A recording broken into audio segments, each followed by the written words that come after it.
낯선 나라에 우리 찬양 드리시고 우리 강의 시작합니다.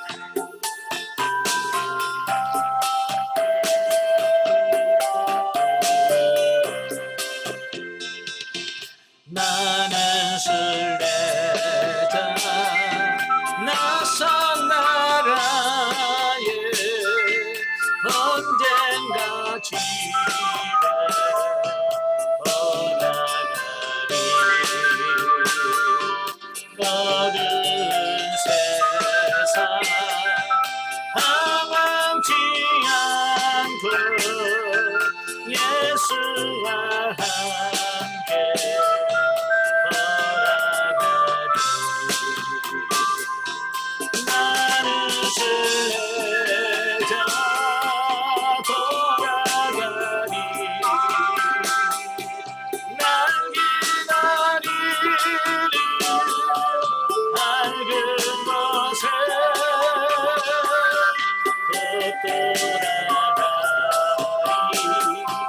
기쁨의 나라 예수와 함께 길이 살리.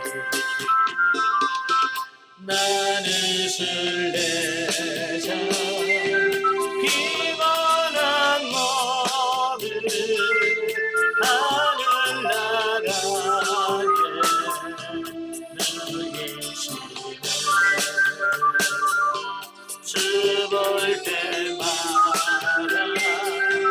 영광 나타나 승리를 위해 찬양하리. 나는 순례자 돌아가리. 날 기다리는 밝은 곳에 곧 돌아가리. 기쁨의 나라 예수와 함께 길이 살리. 아멘. 네, 기도하겠습니다. 은혜로우신 아버지, 은혜와 사랑을 진심으로 감사합니다. 오늘 우리를 사랑하셔서 귀한 선을 허락하시고 히브리서의 말씀을 같이 상고하면서 수리로 가정할 수 있도록 은혜 주셔서 감사합니다. 오늘 말씀 나올 때 우리 영적 지각을 열어주셔서 깨달아지게 하시고 알아지게 하시고 이제는 그 말씀대로 사라져지는 우리 모두가 될 수 있도록 도와주옵소서. 시종을 주님께 맡겨오며 예수님의 이름으로 감사하며 기도합나이다. 아멘. 예, 이 시간 우리 119강입니다. 119강 히브리서 제 11장. 11장은 믿음의 본질 및 믿음의 조상들의 행적에 대한 말씀을 쭉 하고 있어요. 1절부터 3절에 보면 믿음의 본질에 대해서 말씀을 해주고 있는데요. 자, 히브리서는 서론에서 말씀드렸지만 유대교에서 신앙생활 하다가 개종을 했어요. 기독교로 개종을 해서 열심히 신앙생활 하는데 너무 핍박이 심한 거예요. 너무 핍박이 심하니까 이들이 갈등하면서 나 다시 유대교로 돌아갈래 라고 하는 사람들에게 유대교로 돌아가면 안 된다. 다시 유대교로 돌아가지 마라 라고 하는 권면의 말씀을 주기 위해서 히브리서를 기록한 거예요. 그러니까 그런 밑바탕을 가지고 이 히브리서를 봐야 그런 의미에서 이런 말씀을 하셨구나. 자, 이걸 깨달을 수가 있는 거예요. 그러니까 1절부터 3절이면 믿음의 본질에 대한 말씀이죠. 그러니까 확고한 믿음을 갖고 있어야 우리가 다시 유대교로 돌아가려고 하는, 세상으로 돌아가려고 하는 유혹을 우리가 이길 수 있다. 이걸 말씀해 주고 있는 거예요. 자, 우리 1절부터 3절 같이 한번 읽어보겠습니다.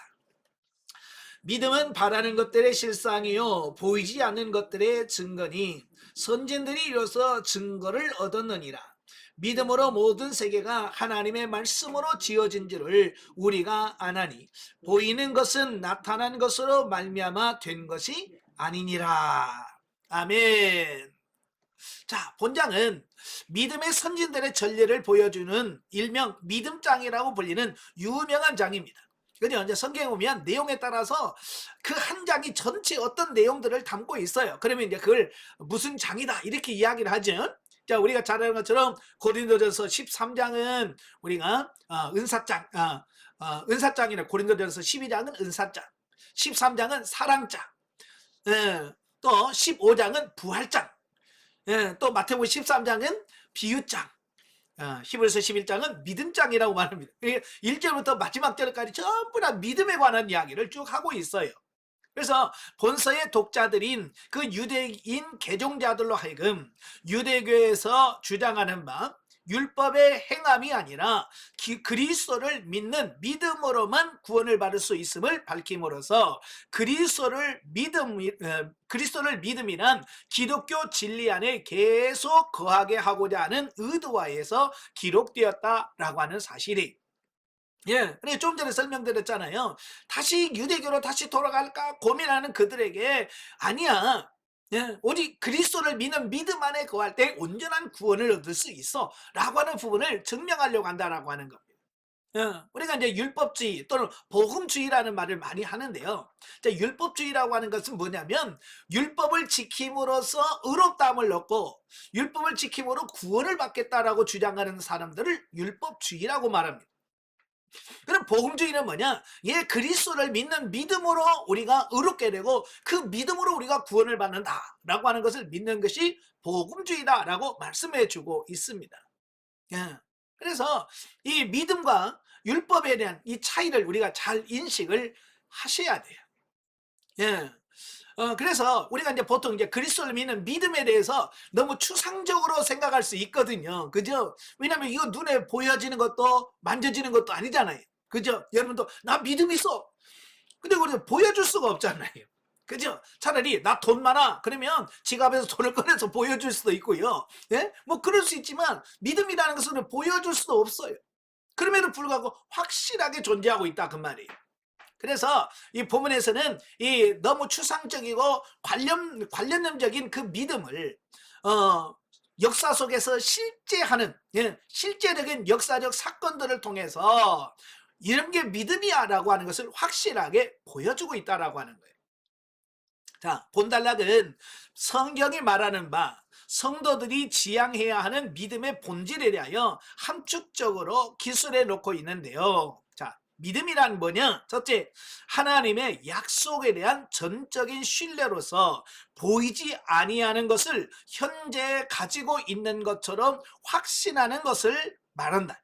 1절에 말씀해주고 있죠. 믿음은 바라는 것들의 실상이요 보이지 않는 것들의 증거다.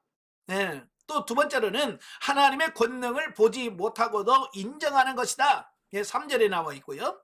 자, 이렇게 신앙의 선진들은 바로 이 사실을 이미 생활 가운데 보여줌으로써 영생과 구원의 약속을 성취받았다라고 말합니다. 그래서 우리가 신념과 믿음은 매우 비슷해요. 이 사회에서 많은 성도들이 신앙생활하면서 속는 경우가 너무 많아요. 다시 말하면 자기 신념을 믿음이라고 착각하는 경우들이 많죠. 그래서 우리는 믿음으로 살아야지 신념으로 살면 안 돼요.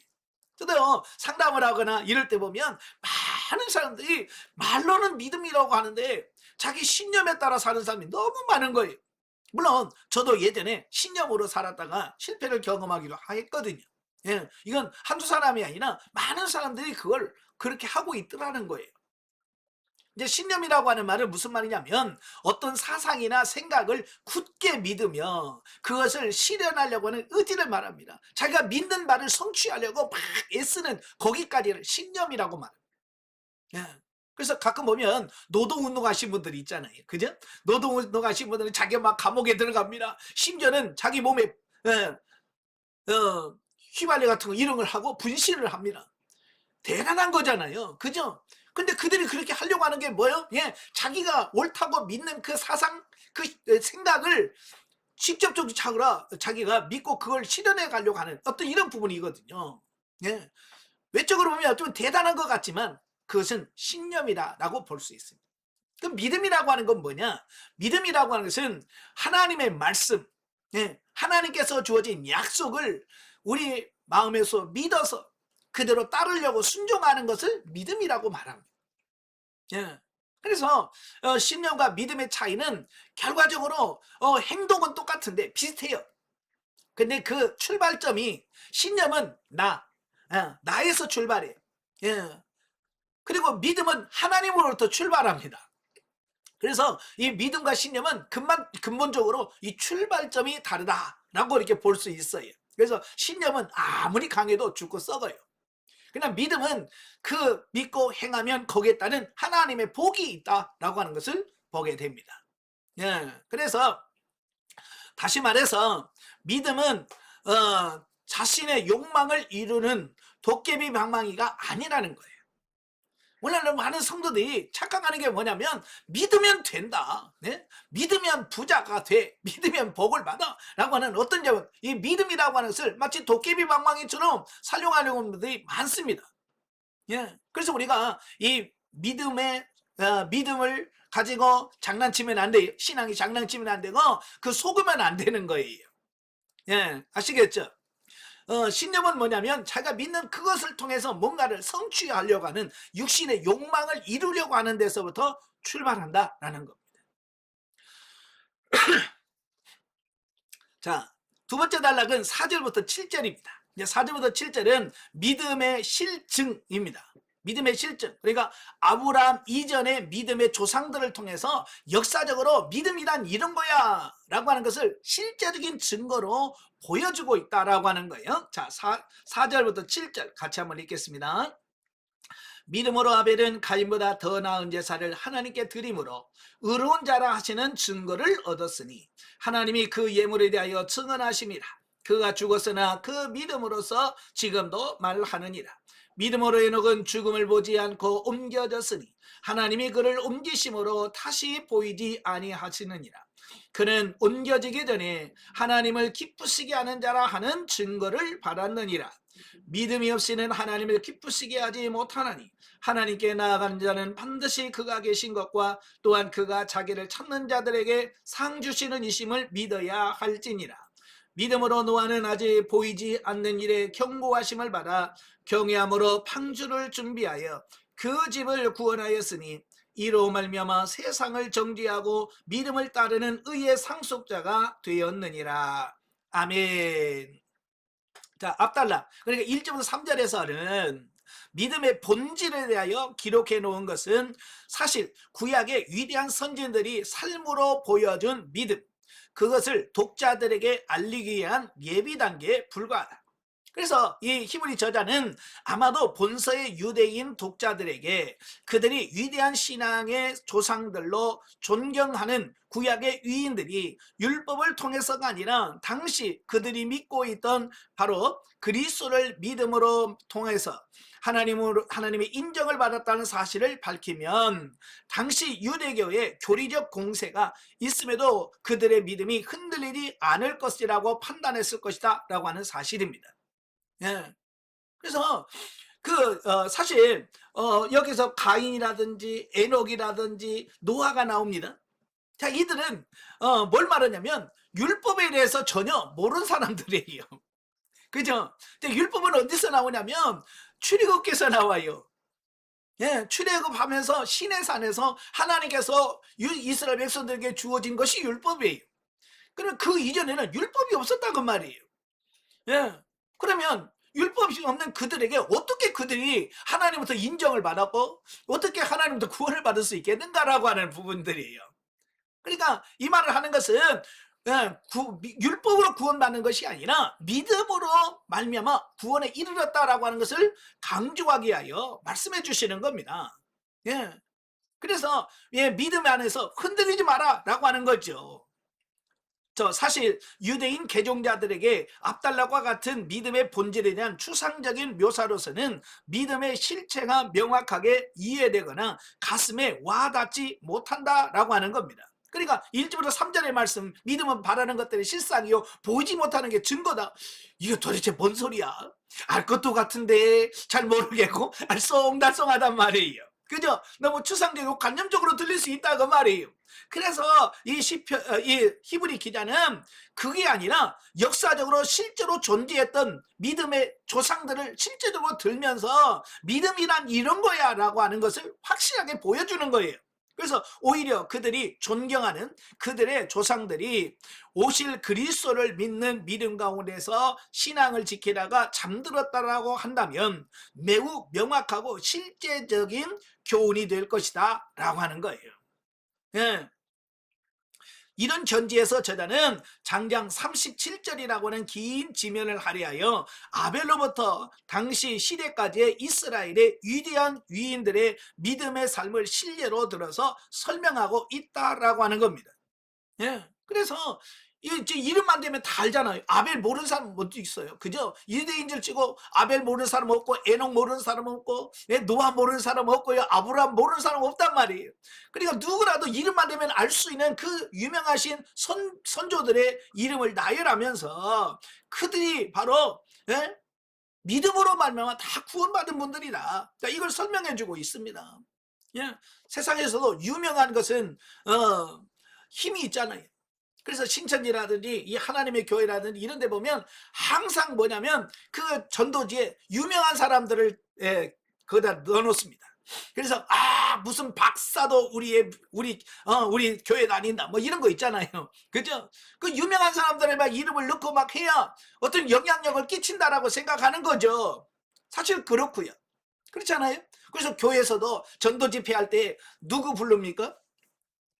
뭐 유명한 예능인 같은 경우 뭐 이런 사람들 불러서 하잖아요. 왜? 유명하니까 그만큼 영향력을 많이 끼칠 수 있다라고 하는 거예요.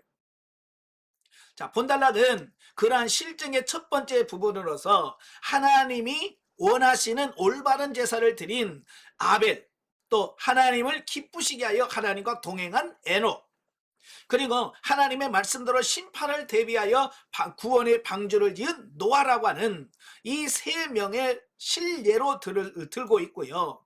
결론적으로 믿음이 없으면 하나님을 기쁘시게 할 수 없으므로 하나님을 사랑하는 자는 하나님의 존재와 사랑과 구원을 믿어야 한다라는 내용이 삽입되어져 있다라고 하는 겁니다. 예, 그러니까 아벨도 그렇고요, 노아도 그렇고요, 에녹도 그렇고요, 모두 율법의 행위로 구원받은 사람이 아니라 믿음으로 다 구원을 받았다. 이렇게 믿음을 강조하고 있습니다. 그래서 결론은 뭐예요? 믿음이 없이는 하나님을 기쁘시게 할 수가 없다. 이렇게 말씀해주고 있는 거예요. 자, 두 번째로 8절부터 22절까지 보면 이제 믿음의 실증 2입니다. 이제 구약의 족장들이죠.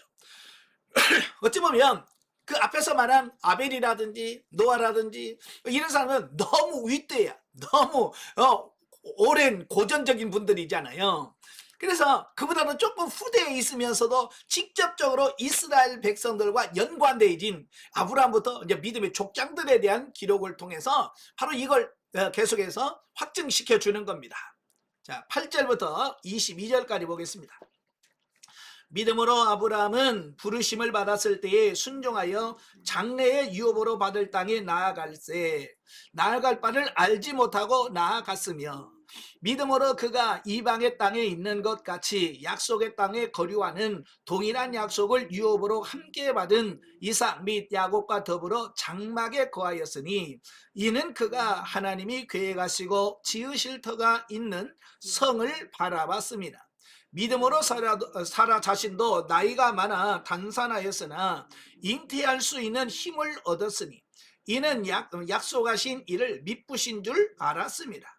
이러므로 죽은 자와 같은 한 사람으로 말미암아 하늘의 허다한 별과 또 해변의 무수한 모래와 같이 많은 후손이 생육하였느니라.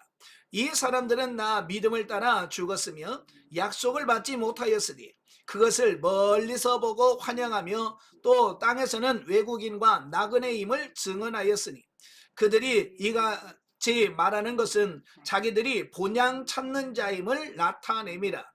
그들이 나온 바 본향을 생각하였더라면 돌아갈 기회가 있었으려니와, 그들이 이제는 더 나은 본향을 사모하니 곧 하늘에 있는 것이라. 이러므로 하나님이 그들의 하나님이라 일컬음을 받으심을 부끄러워하지 아니하시고 그들을 위하여 한 성을 예비하셨느니라. 아브라함은 시험을 받을 때에 믿음으로 이삭을 드렸으니 그는 약속을 받은 자로 돼 그 외아들을 드렸느니라. 그에게 이미 말씀하시기를 내 자손이라 칭할 자는 이삭으로 말미암으리라 하셨으니 그가 하나님이 능히 이삭을 죽은 자 가운데서 다시 살리실 줄로 생각한지라. 비유컨대 그를 죽은 자 가운데서 도로 받은 것이니라. 믿음으로 이삭은 장차 있을 일에 대하여 야곱과 에서에게 축복하였으며 믿음으로 야곱은 죽을 때에 요셉의 각 아들에게 축복하고 그 지팡이 머리에 의지하여 경배하였으며 믿음으로 요셉은 임종시에 이스라엘 자손들이 떠날 것을 말하고 또 자기 뼈를 위하여 명하였으며. 아멘. 이 단락에서는 명실공히 믿음의 조상이라고 불리는 아브라함과 또 이삭과 야곱 또 요셉이라고 하는 구약의 족장들로 들을 실예로서 믿음의 실증을 하고 있다라고 하는 겁니다.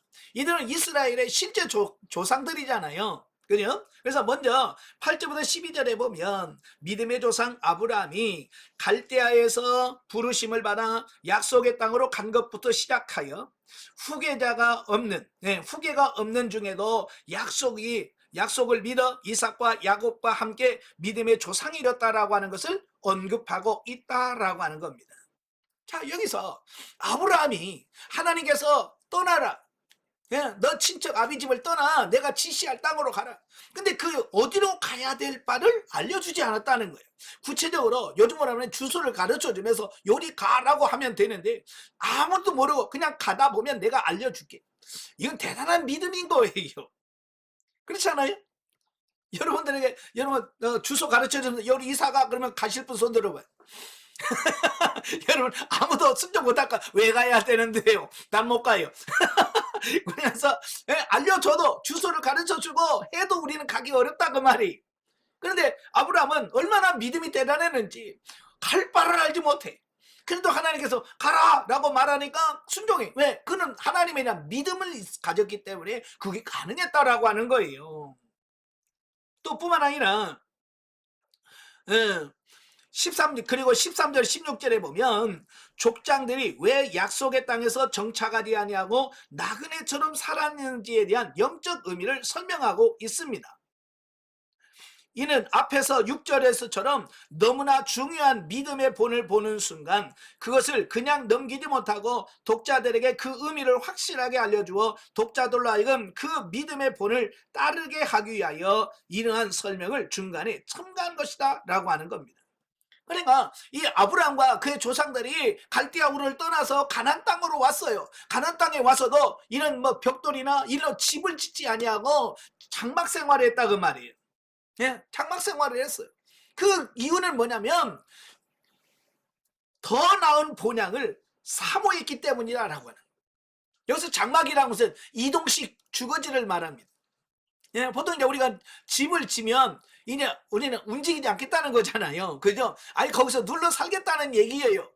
그런데 아브라함이나 이런 사람들은 집을 짓고 거기에서 여기는 내가 영원히 살 곳이야 라는 생각을 하지 않고 장막을 지었단 말이에요. 네, 언제든지 하나님께서 가라시면 나는 어딘지 가겠다라고 하는 그 마음 자세를 가지고 살았다라고 하는 거예요.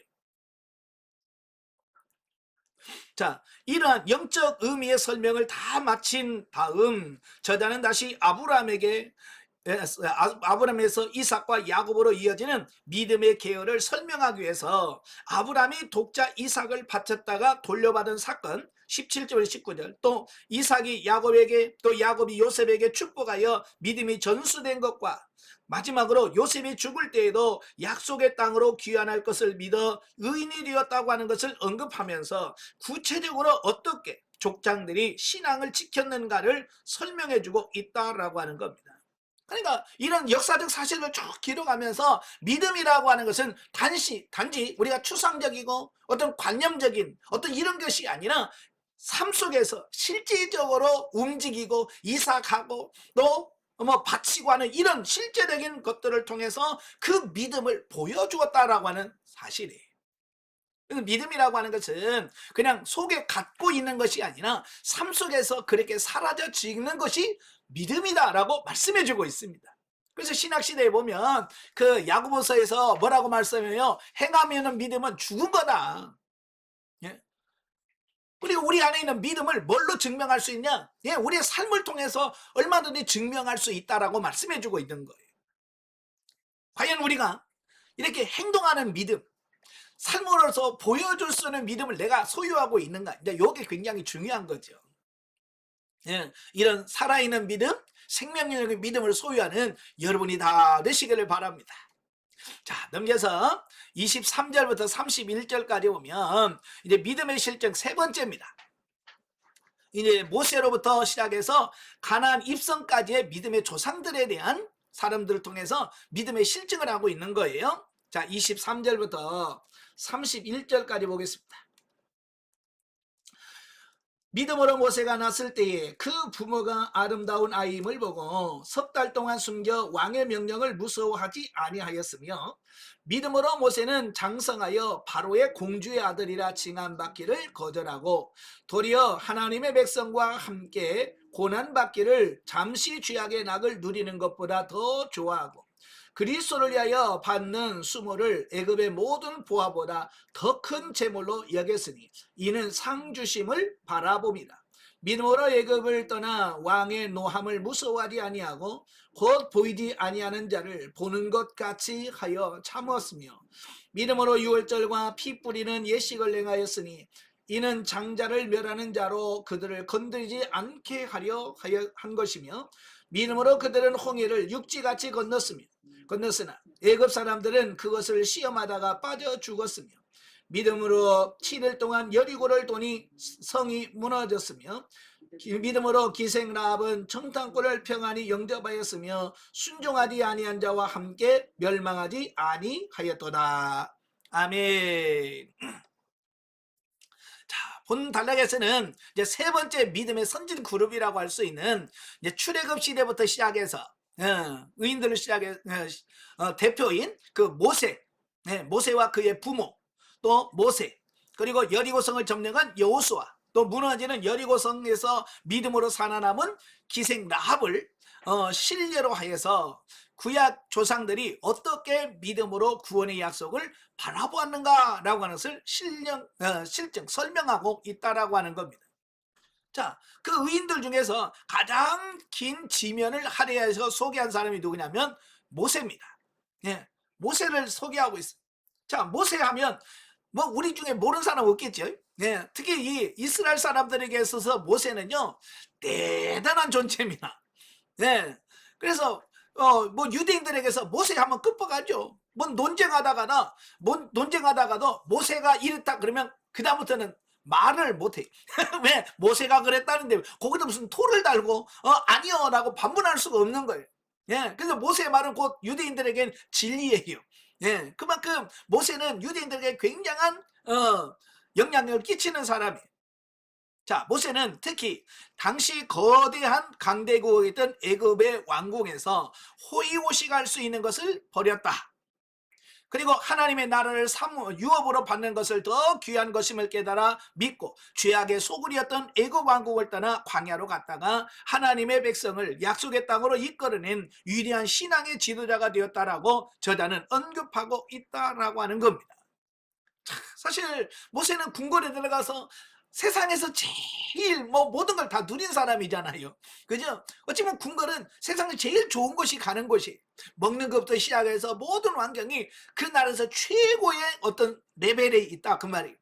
그곳에 살다가 그걸 포기하고 자기 백성들과 함께 고난을 길을 선택했다라고 하는 겁니다. 이건 뭘 말하냐? 모세에게 믿음이 있었기 때문에 그걸 포기하고 내려올 수 있었다라고 하는 것을 강조하려고 하는 거예요. 우리나라도 마찬가지. 우리가 왜 자꾸 이게 좋은 거 편한 것을 왜 못 내려놓느냐? 우리에게는 뭐가 없다는 거예요? 네, 믿음이 없기 때문에 그걸 못 내려놓는 거예요. 아마 모세도 갈등이 많았겠죠. 그죠?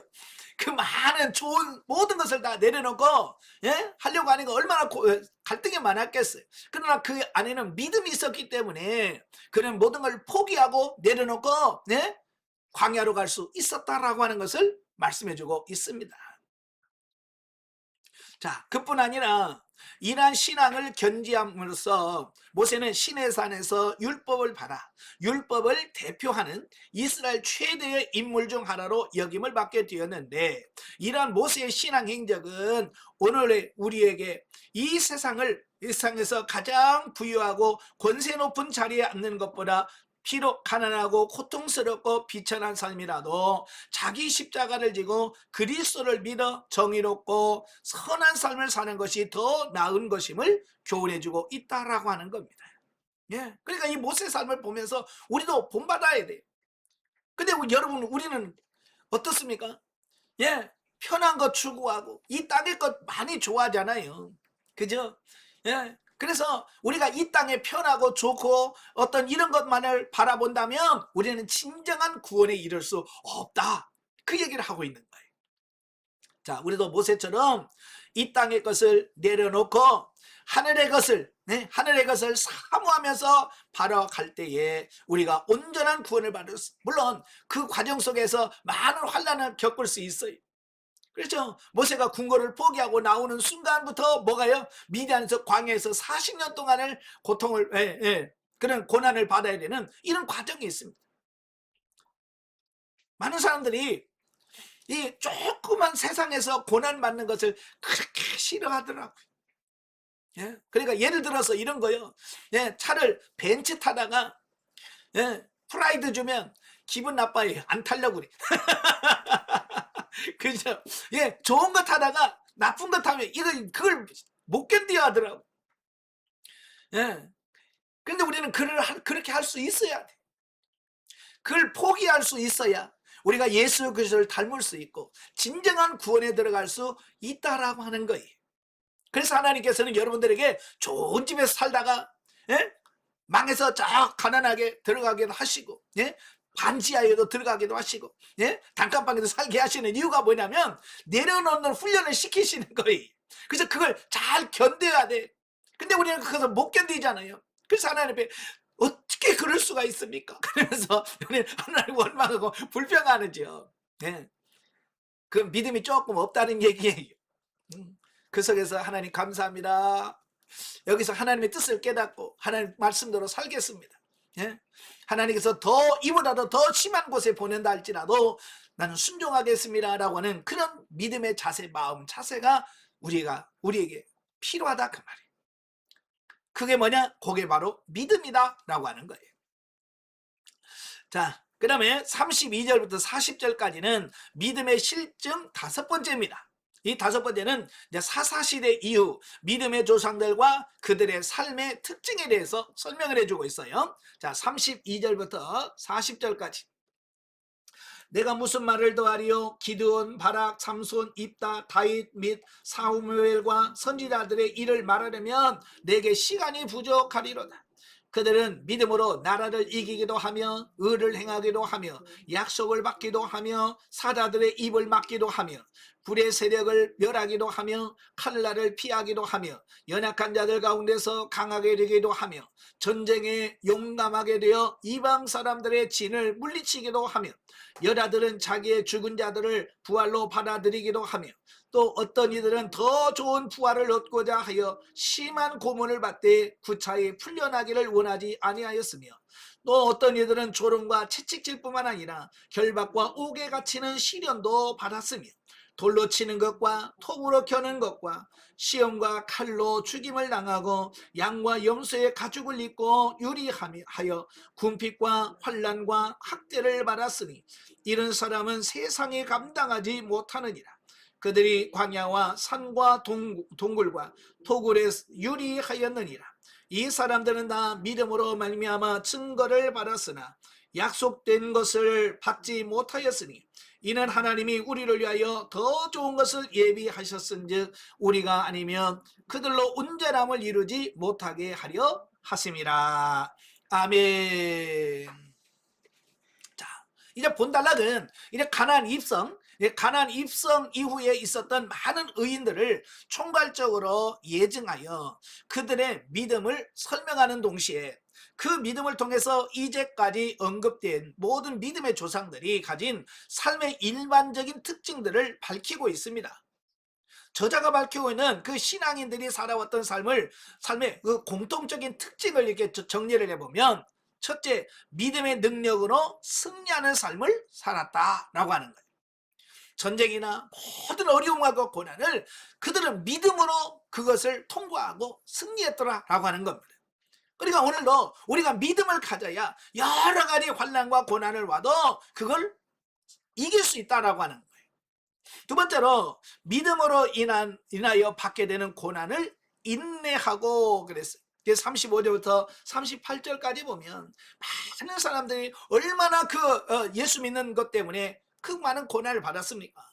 그러나 그것들을 믿음으로 잘 고난을 통과할 수 있었다라고 하는 거예요. 세 번째로, 끝까지 소망을 붙들고 예비된 하늘나라를 향하여 전진하는 것이다 라고 이렇게 말씀해 주고 있습니다. 자, 왜 이런 말씀을 쭉 할까요? 예, 아까도 말했지만 이 배경이 중요한 거예요. 지금 그 유대교에서 기독교로 개종을 했잖아요. 그래서 예수 그리스도를 믿고 세례도 받았습니다. 그런데 너무 힘드니까 유대교로부터 핍박이 오죠. 로마 정부로부터 핍박이 오니까 견디지 못해가지고 이거 모르겠다. 구원이고 뭐고 천국이고 뭐고 이거 나 이때 살고나 봐야지. 그래가지고 예수 그리스도를 부인하고 다시 유대교로 돌아가려고 하는 그들이, 너희 조상들이 이 많은 어려움과 고난과 이런 역경을 통해서도 그들은 신앙을 지켰다. 그러니까 이 말은 무슨 말이에요? 너희도 지켜야 된다 이야기를 하고 있는 거예요. 그러니까 과거 선조들이 했던 그 삶을 되돌아보면서 그들도 이런 고난 속에서도 다 믿음을 지키고 그 믿음으로 통과했다. 우리도 그런 믿음으로 통과해야 된다. 그 얘기를 하고 있는 거예요. 아시겠죠? 그러니까 이게 옛날 얘기, 옛날에 그 이야기가 아니라 바로 지금 우리에게 주어진 말씀이고요. 오늘 현실에 살고 있는 저와 여러분들에게 주어진 말씀이라는 것을 기억하십시오. 어렵습니까? 힘들어요? 통과하시길 바래요. 그것 때문에 주저앉고 포기하거나 그러지 말고 그 상황에서도 주님만 붙들고 끝까지 가시기를 바랍니다. 자, 이렇게 구약의 이 선지자들은요, 예수님이 오시기 전에, 예수님이 오시기는 다 죽은 사람들이에요. 그죠? 그럼에도 불구하고 그들은 뭐요? 아직 예수님이 안 오셨지만 오실 걸 바라보면서, 예수님이 오시면 우리가 다 구원받을 것을 바라보면서 신앙생활했다는 사실이에요. 우리는 뭐요? 이미 오신 예수님을 믿는 거예요. 그들은 오실 예수님을 믿었지만 우리는 이미 2000년 전에 이 땅에 오신 예수님은 누가 쉽겠어요? 우리가 더 쉽잖아요. 이미 오신 예수님을 믿잖아요. 그죠? 그래서 오신 그 예수님을 끝까지 바라보고 하시길 바래요. 자, 바로 이 세 가지가 저자가 본문을 통해서 말하고자 하는 성숙한 믿음의 면모와 많은 사람들의 일반적인 삶과 구별되는 믿음의 삶의 특징이라고 할 수 있습니다. 그래서 저자는 당시 구약의 일부 내용만을 확대 왜곡 해석하여 기독교를 핍박하던 유대교에 박해대하여 유대인 개종자들이 지금까지 믿음의 선진들이 보여준 이러한 믿음을 가지고 흔들림이 없는 믿음의 삶을 살기 위하여 본장을 기록하였다는 겁니다. 또 이런 목적은 오늘날 우리에게도 동일하게 적용되어지고 있다. 그러니까 그 시대에 주어진 성도들에게 주어진 말씀이지만 오늘 이 시대에 살고 있는 저와 여러분들에게도 주신 말씀이라고 하는 사실이에요. 그러니까 우리는 뭘 봐야 되냐면 성경 전체에서 보여주려고 하는 그 진리를 우리가 볼 수 있어야 돼요. 그래서 통시력이라고 하는 말을 하는데, 통시라는 것은 이 통으로 다 본다는 그런 얘기예요. 그러니까 성경을 읽으면서 많은 분들이 저한테 질문을 해요. 어떻게 성경을 읽으면 좋아요? 어떻게 성경 읽는 게 좋겠습니까? 라고 질문을 하는데 저는 그래요. 창세기부터 요한계시록까지 순서대로 그냥 성경대로 쭉 같이 읽어가는 것이 제일 좋다. 다 순서에도 의도가 있고요. 목적이 있더라고요. 그래서 가끔 보면 저는요 신약이 너무 좋아요. 그래서 신약만 읽어. 이건 일부만 보는 거예요. 통시를 보지 못하고 일부만 본단 말이에요. 그러면 성경 전체에서 말하려고 하는 어떤 진리에서 왜곡될 수가 있어요. 그래서 우리는 어느 한 부분만 보지 말고 성경 전체를 보셔야 돼요. 그래서 이 우리가 하는 이 계시발전적 성경 연구라고 하는 것은 어느 한 북만 보는 게 아니잖아요. 창세기부터 요한계시록까지 전체에서 쫙 이 말씀을 하는 의미가 뭔지를 쫙 한눈에 보는, 그러니까 이 계시발전서를 하다 보면 성경 전체를 보는 이런 시각이 조금씩 조금씩 열려지게 되는 이런 부분들을 보게 되어집니다. 자, 영적 예를 보죠.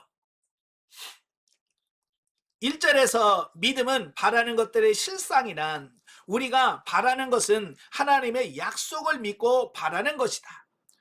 많은 분들이 오해하는 게 뭐냐면, 바라는 것들의 실상이라고 하는 말은 내가 꿈꾸며 내가 뭘 이루고 싶어하는 어떤 욕망을 이루는 수단으로 믿음을 사용한, 절대 그런 거 아닙니다. 네, 인간의 욕망을 이루는 게 아니란 말이에요. 예, 하나님의 약속을 따라 성령으로 인하여 믿어지는 믿음을 말합니다. 보이지 않는 세계를 보는 거예요. 그러니까 전도하다 보면 그러잖아요. 천국에 대해서 보여줘봐, 내가 믿을게. 하나님 보여줘봐, 내가 믿을게. 이런 사람들이 많잖아요. 그죠? 하나님과 천국은 우리 육신의 눈으로 보여지거나 우리 손으로 만져지는 게 아니에요. 그럼에도 불구하고 그걸 확실히 존재하고 있어요. 예? 그걸 바라볼 수 있는, 보이지 않는 영적 세계를 바라볼 수 있는 게 뭐냐? 그게 믿음이라 그 말이에요. 노아는 하나님의 약속을 믿고 순종함으로 홍수 속에서 구원을 받았다. 미숙한 신자는 때로 진리 안에서 그 믿음을 자신의 욕망을 성취하는 것을 증거하는 개념으로 오해하는 경우가 많다라고 하는 겁니다. 예, 그래서 많은 사람들이 믿음을 오해해가지고요, 네? 하나님이 약속도 하지 않았는데 자기는 하나님께서 그렇게 해줄 거라고 믿고 기도하는 사람이 얼마나 많은지 몰라요. 예를 들어서 몸이 아파요. 하나님께서 내가 너 치유해 줄게 라고 말도 안 했는데도 그냥 스스로 혼자서 하나님이 나 치유해 줄 거야, 날 믿어. 그래서 하나님께 계속 나는 믿습니다, 치유해 주옵소서. 그리고 거기에 매달린다 그 말이. 하나님 뭐라고 할까요? 내가 언제 고쳐준다고 했니? 예, 하나님은요, 말씀하시면 그 말씀은 진리이기 때문에 반드시 돼요. 하나님이 약속하면요, 그 1000년이 가도 2000년이 가도 하나님의 약속은 반드시 성취가 돼요. 그런데 하나님 말씀도 안 했는데 내가 그냥 그 해줄 것으로 믿는 것은요, 이건 아무 의미가 없는 거예요. 그래서 이걸 정확하게 우리가 알고 우리가 믿어야 돼요. 하나님은 때로는 믿음이 없는 자들을 위하여 표적을 주실 때가 있는데 이는 믿음으로 인도하는 몽학 선생의 역할을 할 뿐이지 참된 믿음이 아니다라고 하는 거예요. 그러니까 우리가 기도 응답도 누가 제일 잘 받냐면요, 이제 막 예수 그리스도 믿기 시작한, 신앙생활 처음 시작한 사람들이요, 기도 응답을 잘 받아요. 예, 하나님 나 이거 하고 싶어요. 그러면 금방 돼. 왜냐하면 그런 과정을 통해서 하나님의 존재를 그가 인식하고 깨달을 수 있도록 하기 위해서 하나님께서 그에게 말씀해 주시는 겁니다. 여러분, 사람도 그래요. 어렸을 때는요, 아기 때는요, 그냥 응애 한 번만 울어도요, 온 가족이 다 집중합니다. 그죠? 아기 때는 응애 그러면 벌써 왜 하고 막 할머니 뛰어와, 할아버지 뛰어와, 엄마 뛰어와 그럽니다. 그때가 아마 아이에게는 제일 좋은 세상이죠. 그죠? 응애만 하면 다 모든 게 다 되니까. 그러나 점점점 커가면서 어떻게 돼요? 나중에 응애해도 야야야 참아라 그러죠. 조금만 꺼도 그래, 기다려 그러죠. 예? 근데 5살 6살짜리가 응애 그 뭐예요? 조용히 하네? 시끄러. 벌써 응애인데, 똑같은 응애인데 그 나이에 따라서 달라지는 거예요. 10살짜리가 응애 한번 해봐요. 예? 몽둥이 들고 온다니까. 이놈이 지금. 그러니까 내가 신앙적으로 영적으로 어느 수준인가 알고 해야 돼요. 지금 여러분의 수준은 응애 한다고 되는 수준이 아니라니까요. 근데 아직도 우리는 전부 다 아직도 애기인 줄 알아. 애기가 저 맨날 울면서 하면서, 예? 울면서 하면 다 될 줄 아는데요, 여러분 어느 단계 가면요, 울어도 안 되고요, 금식에도 안 되더라고. 애기 때는 나 밥 안 먹어 그러면 다 돼. 그런데 어른이 돼가지고 밥 안 먹는다 그러면 꼼짝도 안 해. 그러니까 내 믿음의 수준을 정확하게 인식을 하고 그 수준에 걸맞게 살아야 돼. 그래서 고린도전서 13장 11절에 뭐라고 그래요? 너희가 어렸을 때는 말하는 것이나 행하는 것이나 생각하는 모든 것이 어린아이 같다가 장성하여서는 이 모든 것을 버렸노라. 그렇잖아요. 우리가 성장하면 어릴 때의 습관이나 이걸 버려야 돼요. 근데 보면 수십 년 신앙생활 했는데도 불구하고 아직도 아기 때의 버릇을 버리지 못하고 그냥 아기 노릇하는 성도들이 너무 많아. 우리는 거기서 벗어나는 여러분 되시길 바래요. 아시겠죠? 자, 성경 계시발전서 2회를 보도록 하겠습니다. 자, 오늘은 본향 또는 고향이라고 하는 말씀을 한번 보도록 하겠습니다. 오늘 이제 14절, 15절, 16절에 보면 계속해서 본향, 고향이란 말을 많이 하게 되어지는데요. 자, 이 본향이라고 하는 말은 우리 국어사전에 보니까 본디의 고향. 네. 본향을 본디의 고향. 이 본디라고 하는 말은 사물의 맨 처음 바탕되는 어떤 그런 걸 말해요. 그러니까 처음 출발한 어떤 그 시점을 말합니다. 다시 말하면 시조가 난 곳. 시조라는 것은 성씨가 시작되는 그 처음 출발점. 여러분 다 성씨 가지고 있잖아요. 그죠? 예, 저는 이제 안동 권씨거든요. 그러니까 옛날에 보면 지금 이제 그런 질문하는 사람 없어요. 예전에 제가 중학교나 초등학교에 가서 이런 어른들 만나면 성이 뭐냐 그래. 할아버지들이 네 성이 뭐냐? 아니 건갑니다. 그러면 그러면 본이 어디야? 본이 저 안동입니다. 안동권씨야? 그 양반이네. 제가 어렸을 때 많이 듣던 얘기예요. 그게 뭐냐면 권씨의 성이 제일 처음 시작한 곳이 어디냐? 그게 본향이에요. 처음 시작한. 저희 성씨가 권씨는 안동에서부터 출발했어요. 저희가 원래는 그 안동 김씨가 있고요. 안동 권씨가 있는데 한 집안이에요. 예, 원래 이제 안동 권씨의 시조가 누구냐면 김신이라고 하시는 분이에요. 김신. 예, 신라 시대 때 국가에 큰 공을 세웠어.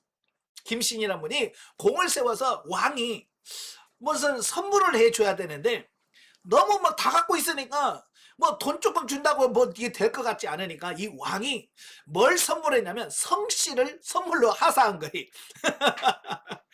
네, 권세권자 딱 해가지고 권세권자라고 하는 성을 성을 그 김신이라는 분에게 하사를 했어요. 그래서 김신이 권신으로 바뀌어.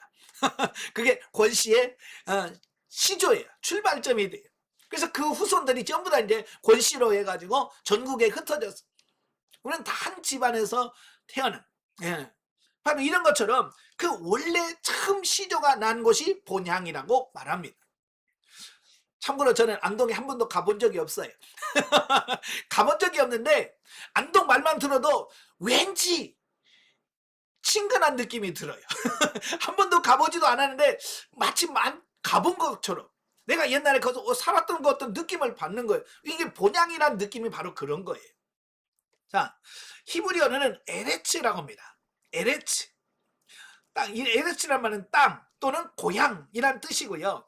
헬라어는 파트리다라고 하는 말인데요. 조상의 땅 또는 고향을 의미하지만 본질적으로는 내가 돌아갈 곳, 내가 다시 돌아갈 곳, 또 내가 떠나온 과거의 출처를 의미하고 있다 그 말이에요. 그러니까 내가 돌아갈 곳은 어디예요? 내가 다시 돌아갈 곳. 우리가 또 와야 될 곳이 어디예요? 하나님 나라. 자, 이걸 말씀해 주고 있습니다. 자, 구약시대에서의 고향이라고 하는 본향이라고 하는 말은 전부 어디를 말하냐면 육체적인 고향을 말합니다. 예, 그러니까 에레츠라고 하나 파트리라는 전부 다 뭘 말하냐면 육신의 고향을 얘기해요. 태어난 곳. 그래서 당신 고향이 어디요? 그러면 전부 다 하나님의 나라라고 말하는 사람 없어요. 그죠? 저 같은 경우는 목사님 고향이 어디요? 그러면 저 고향은 임신입니다. 예, 육신이 태어난 곳을 고향이라고 얘기한다 그 말이에요. 그건 육신적인 고향을 의미합니다. 그래서 구약시대는 전부 다 이 성경이 나오는 고향은 다 세상적이고 육신적인 태어난 곳을 말씀하고 있더라 그 말이에요. 자, 창세기 12장 1절. 창세기 12장 1절에 보면 다 같이 여호와께서 아브라함에게 이르시되 너는 너의 고향과 친척과 아비집을 떠나 내가 내게 보여줄 땅으로 가라 그랬죠. 예, 아브라함에게도 그가 태어난 그 갈대아 우르라고 하는 그 태어난 곳 그곳을 떠나서 내가 내게 보여줄 땅으로 가라라고 말씀해주고 있습니다. 자, 여기서도 고향 내가 태어난 곳을 의미하는 말이죠. 그 다음에 24장 4절 창세기 24장 4절에 보면 여기서도 똑같이 합니다. 내 고향 내 족속에게로 가서 내 아들 이삭을 위하여 아내를 취하라. 이삭의 아내 아브라함이 자기 며느리를 구할 때에 자기 고향으로 가라. 자기 고향은 어디요? 자기가 태어난 곳 자라나고 태어난 곳을 가라. 거기서 며느리를 데려오라 라고 말씀하고 있죠. 그 다음에 7절도 마찬가지고요. 그다음 30장 25절도 30장 25절도 자 라헬이 요셉을 낳을 때에 야곱이 라반에게 이르되 나를 보내어 내 고향 나의 땅으로 가게 하시되 외삼촌 라반의 집에서 14년 동안 일하고 14년 동안 일하고 나서 뭐요? 난 이제 가겠습니다. 내 고향으로 가겠습니다. 내가 태어난 곳으로 내가 돌아가겠습니다. 라고 외삼촌 라반에게 말하죠. 자, 그 다음에 32장 9절 32장 9절 야곱이 또 이르되 내 조부 아브라함의 하나님 내 아버지 이삭의 하나님 여호와여 주께서 전에 내게 명하시기를 내 고향 내 족속에게로 돌아가라 내가 내게 은혜를 베풀리라 하셨나니 여기서도 다 고향을 말합니다. 태어난 곳 그 이후에도 뭐 민수기 10장 30절 사사기 11장 9절 그 사무엘하 17장 23절 이 모든 것은 다 어디를 가리키느냐 이 육신이 태어난 곳 육신이 태어난 고향을 다 가리키는 말입니다. 그래서 정리를 해보면 오늘은 고향 또는 본향 자 구약에는 항상 예표와 모형과 그림자라고 그랬어요. 그러니까 여기는 뭐냐 육체적인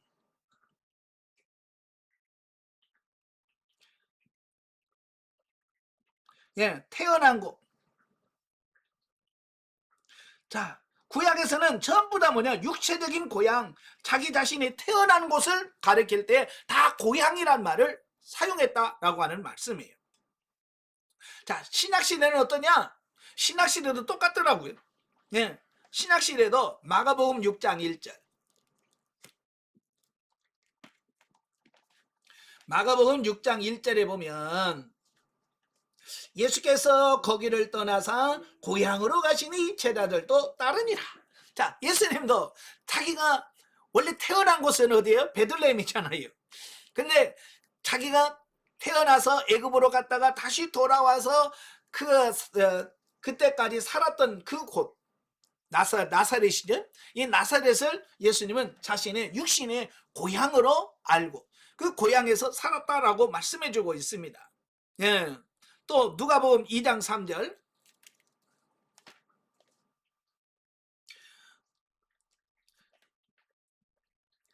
모든 사람이 호적하러 각각 고향으로 돌아가매. 자, 구레네 수리아 총독이 처음 되었을 때 뭘 하냐면 호적해라. 모든 사람은 호적을 하라라고 해서 자기 고향 우리말로 하면 본적이라고 하죠. 본적 본적에 가서 그걸 해야 돼. 그래서 그 본적 내가 태어난 그곳으로 돌아갔다라고 말씀해주고 있습니다. 자, 이렇게 구약이나 신약시대에서 이 고향은 전부 거의가 다 육체적인 고향을 말합니다. 신약시대도 마찬가지고요. 지금도 마찬가지예요. 이 육체적인 고향은 쭉 지금까지 유지되어지고 있습니다. 그죠? 그래서 여러분들에게 고향 어디요? 그러면 전부 다 제가 태어난 곳을 말할 거예요. 그죠? 저는요 어디서 태어났어요 하고 자기가 태어난 곳을 고향이라고 인식을 할 거예요. 자, 그런데요 자 오늘 본문 히브리서를 보면서 이 고향이라고 하는 개념이 이제 많이 차이가 나는 변화되어지는 이런 부분들을 보게 돼요. 자, 히브리서 11장 14절 14절. 자, 그들이 이같이 말하는 것은 자기들이 본향을 찾는 자임을 나타냄이라.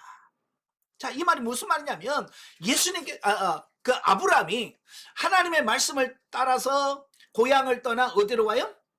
가나안 땅으로 왔잖아요. 가나안 땅으로 왔을 때도 그들은 집을 짓지 않았다고 그랬어요. 벽돌이나 이런 걸로 집을 짓지 않냐고 천막을 짓고 거기서 장막 생활을 했어요.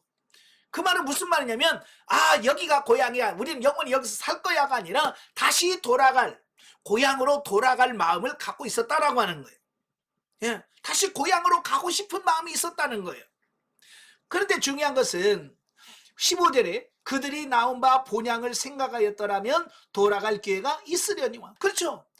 육신이 태어난 것, 이게 아브라함이 내 고향으로 돌아갈래 라고 하면 갈대아 우르에 얼마든지 돌아갈 기회가 있었다라고 하는 거예요. 그런데 16절에 보시면 그들이 이제는 더 나은 본향을 사모하니 하늘에 있는 것이라. 이러므로 하나님이 그들을 하나님이라 일컬음 받으심을 부끄러워하지 아니하시고 그들을 위하여 큰 성을 예비하셨느니라.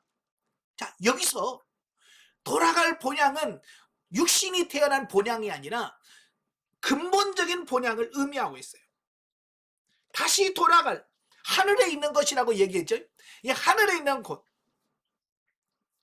자, 이것은 우리가 창세기를 보셔야 돼요. 하나님이 창세기에서 우리 인간을 만드셨잖아요. 인간을 만드시면서 우리 인간에게 흙으로 빚어 육체를 만드시고 그 코에 생기를 불어넣으셨어요. 그 생기가 뭐라고 그랬어요? 예, 인간의 영을 말합니다. 영을 불어넣네. 그 영을 누가 불어넣으셨냐면 땅에서 영을 끄집어낸 게 아니라 하나님으로부터 우리 육체에다가 부어진 거예요. 그러니까 우리 영의 고향은 어디냐면 하나님이란 말이에요. 하나님. 하나님이 우리의 고향이고 우리가 본처럼.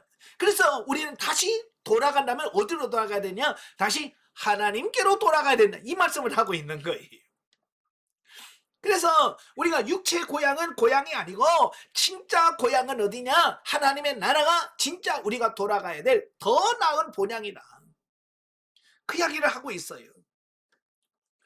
예. 다시 말하면 하나님으로부터 왔기 때문에 우리가 다시 하나님께로 돌아가는 것이 정상적이다. 그 얘기를 하고 있는 거예요. 자, 그 다음에 계시록 21장부터 22장까지는 새하늘과 새 땅에 관한 말씀이에요. 자, 새하늘과 새 땅은 이 땅에 존재하는 게 아니잖아요. 그죠? 다시 이 땅에 올 우리에게 주어질 하나님의 나라, 정말 우리가 돌아가야 할 본향, 히브리서 말하는 더 나은 본향, 하늘에 있는 고향, 그게 뭐냐? 새하늘과 새 땅이다 라고 말씀해주고 있습니다. 예, 그래서 오늘 우리가 진짜 돌아갈 고향은 육신에 태어난 곳이 아니라 우리가 하나님으로부터 왔기 때문에 우리는 다시 하나님께로 가야 된다. 그 이야기를 하고 있는 거예요. 자, 그 밑에 이제 결론이 나왔는데요. 자, 사람이 나이가 들수록 고향을 그리워하고 찾게 되며 찾지 못함에 가슴 아파하기도 한다. 그죠? 여러분도 나이가 자꾸 들면 무슨 생각이 들어요? 고향 생각이 좀 많이 나지요. 그죠? 그래서 고향 아무도 없는데도 고향 가서 한번 이렇게 휘 둘러보기도 하고, 심지어는 이제 고향에 다시 집을 짓고 고향에 내려와서 거기서 다시 사는 사람도 있어요. 제가 태어난 고향에 가보면 예전에 젊었을 때 다 서울로 어디로 다 나갔던 사람 이제 은퇴하고 고향에 들어와서 집 아담하게 짓고 거기서 사시는 분들이 종종 있거든요. 예. 제 친구들도 이제 동창들도 만나면 야, 나 고향에 땅 사놨어, 나 집 짓고 거기 가려고. 그런 친구들도 있어요. 예. 그러니까 이 고향이라고 하는 것은 나이가 들면 그리워하게 되고 찾게 되고 가고 싶은 곳이 고향이라. 그러니까 제일 슬픈 사람들이 누구냐면 돌아갈 수 없는 사람들. 고향이 있지만 갈 수 없는 사람. 그래서 신앙민이라고 그러잖아요. 고향을 잃어버린 사람들. 그러니까 우리가 6.25를 통해서 북쪽에서 살다가 남쪽으로 남하신 분들, 그분들은 명절이라든지 뭐만 되면 저 38선 그 밑에 휴전선 밑에 보면 전망대라는 곳이 있잖아요. 그 전망대에 가서 한없이 북쪽을 바라보면서, 그죠? 언제나 나 고향 가나 그러면서 바라보고 있는 그들의 모습을 보잖아요. 그걸 보면서 고향을 잃은 사람들의 삶이 얼마나 외롭고 힘든가라고 하는 것을 보게 돼. 자, 우리가 돌아갈 고향은 이 땅이 아니라는 거예요. 성경에서 말하려고 하는 것이 뭐냐면 우리가 돌아갈 고향은 이 땅에 있는 것이 아니라 육신의 고향이 아니라고 하는 사실이에요. 우리가 진짜 돌아가야 될 것은 하나님의 나라라고 하는 것이에요. 아시겠죠? 그래서 우리의 사고와 가치관이 우리가 바뀌어지셔야 돼. 그래서 우리가 나이가 들수록 땅에다 자꾸 쌓아두고 여기다 뭐 땅에다가 좋은 집 짓고 뭐 하는 이런 투자하는 것이 아니라 우리는 정말 하나님의 나라를 바라보면서 그 나라를 위해서 투자하면서 사는 우리가 진짜 고향을 그리워하는 사람들이다라고 볼 수 있는 거예요. 그래서 우리는 실향민이 아니에요. 고향을 잃어버린 자가 아니라 우리는 확실하게 내가 돌아갈 고향이 있는 사람들이에요. 자, 여러분에게 한번 질문하겠습니다. 여러분의 고향은 어디십니까? 여러분의 고향은 어디예요? 하나님의 나라입니다. 예, 진주 아니에요. 창원도 아니고요. 예? 여러분이 돌아갈 고향은 하나님의 나라. 그래서 늘 하나님의 나라를 그리워하면서 이 땅에 살면서 여러 가지 힘들고 어려워도 그 고향을 사모하면서 하나님의 늘 그 나라를 갈 준비하면서 사는 여러분이 다 되시기를 바랍니다. 기도하겠습니다. 은혜로우신 아버지 감사합니다. 오늘도 우리를 사랑하셔서 아버지 우리의 고향에 대한 말씀을 하게 하셔서 감사합니다. 우리는 육신의 고향을 찾지만 정말 중요한 것은 육신의 고향이 아니라 우리가 다시 돌아갈 영원한 고향 하나님의 나라라는 사실을 기억하게 하옵소서. 그래서 그 나라를 준비해가면서 사는 우리 모두가 되어지게 하옵소서. 예수님의 이름으로 감사하며 기도합나이다. 아멘. 하나님께 감사드립니다.